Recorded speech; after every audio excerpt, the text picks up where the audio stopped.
Hey, how's it going everybody? My name is Chris Hau and welcome to the second video in our three-part series exploring stock video.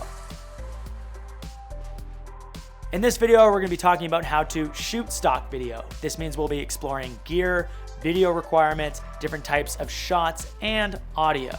This is going to be jam-packed with goodness, so let's jump into our first section, gear. The big misconception is that people need big fancy gear to shoot stock footage that sells. It can help, but it's not necessary. If you have a decent smartphone that can shoot 1080p, then you can already start shooting footage and eventually make some money. But we'll get into the money part in the third part of this series. So to reiterate, it is 100% okay to submit content shot on a smartphone, but please make sure you film it horizontally. If you want to step up the quality of your footage, then bring out your DSLR cameras, lenses, or higher-end cameras like Reds or Alexas. But I can't stress this enough before you invest in gear. Make sure your clip is properly exposed, white balance is set correctly, and your subject is in focus. Guys, this is so important. So jumping into some of the fun stuff, what types of shots should you consider? Here are a few suggestions. Number 1, get a tripod. Hold on a subject for 5 to 60 seconds at different focal lengths like a wide and then a tight shot. Number 2, throw a video head on that tripod and try to get some pans or some tilts. Once you get really good, you can start combining those two moves together, getting like some pan tilt action going on. Number 3, time lapse. Now that you have your tripod out, try a time lapse. Pro tip, when creating a time lapse, make sure there's something in the frame that showcases that time is moving. Things like groups of people walking, cars rushing on highways, clouds in the skies, or going from day to night. Number 4, slider. Adding subtle movement to a shot can really make your clip stand out. Slow pushes in or from side to side or to reveal around corners will make your footage look more expensive, so I would encourage getting a slider. Additionally, a lot of sliders can be upgraded to excellent time-lapse devices, which allow you to combine movements into a 1 to 2 hour time-lapse. That's a bit more of an advanced technique, but it really makes your clip stand out from the rest. Number 5, handheld. There's a difference between shaky footage and handheld footage. Handheld footage is purposefully shaky to create a certain feel to the footage. This could be uneasiness or stress or to make the shot seem more natural. People can tell the difference between shaky and handheld. So if you're thinking of pursuing handheld footage, then invest in a shoulder rig so you have more control over the level of shake that you introduce to your shot. Number 6, drone. This is one of the most powerful tools on the market in terms of video production.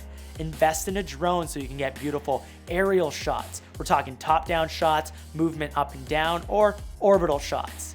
Number 7, gimbal. Throw that camera on a gimbal and add some movement to your shot. Now this could be like a whole separate video, but shots with movement just look a bit more appealing to the eye. And my last recommendation would be to play with different frame rates, shooting things at 24, 60, 120 frames per second or higher.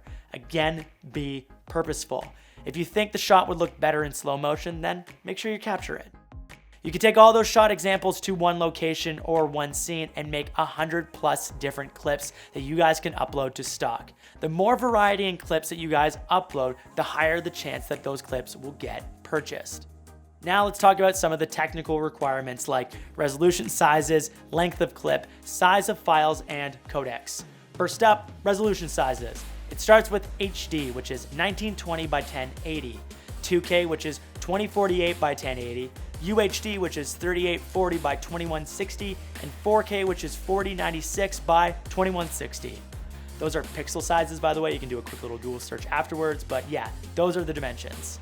Now make sure you guys upload your content in a standardized 16 by 9 or 17 by 9 aspect ratio and avoid adding letter boxes or pillar boxes to the clips.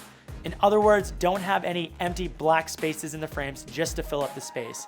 Guys, I know it looks cinematic and it's cool for YouTube B-roll, but it will not be accepted. Do not upscale content to be a higher resolution. If you guys shot in HD, that's fine. Don't try to blow it up to 4K. If it's 4K, perfect. Adobe can make an HD version of that clip and give the buyer a few more choices. Next up is length of clip. Now we're looking for a minimum clip length of 5 seconds to a maximum of 60 seconds. This allows the buyer of your clip to pick the exact moment they want to include in that final video. It's good to have some extra footage around the best moments in your clip. I would suggest 2 to 3 seconds of lead time in and 2 to 3 seconds of lead time out. This gives room should the editor want to add a transition or a fade out. You want your content to be versatile and ultimately be used in a final video. The maximum upload size is 3,900 megabytes, also known as 3.9 gigs. Now here are the following codecs that Adobe accepts: Apple ProRes, DNX HD / DNxHR, MJPEG, H.264, MPEG, and if you're unsure about the exact codec of your footage, the following extensions at the end of your file name are usually accepted. Those extension names are .mov, .mp4, .avi, and .mpeg.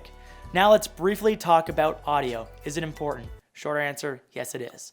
Ambient natural sound is the only audio that is accepted for stock, but audio is not required. A silent clip is better than a clip with bad audio, so be cautious of unusable or over-modified audio. Although it seems fun, please no voiceovers or narration. Any voices, even from a subject that is off camera, require model releases. We'll get into the whole model release thing in the third part of this video series. But please make sure you avoid music or any other copyrighted sound. So if you shoot a clip and the radio was on in the background, either find a way to turn off the music when shooting that clip or submit the clip so it's silent. A good rule of thumb, if the audio quality is questionable, simply submit the clip with no sound. Stock is amazing because it's one of those things that you guys can do in your spare time or incorporate into your normal day and start making passive income off of it. For example, if you're doing laundry, you guys should be doing your laundry. Actually reminds me, I should do my laundry. Sorry, that's a separate thing.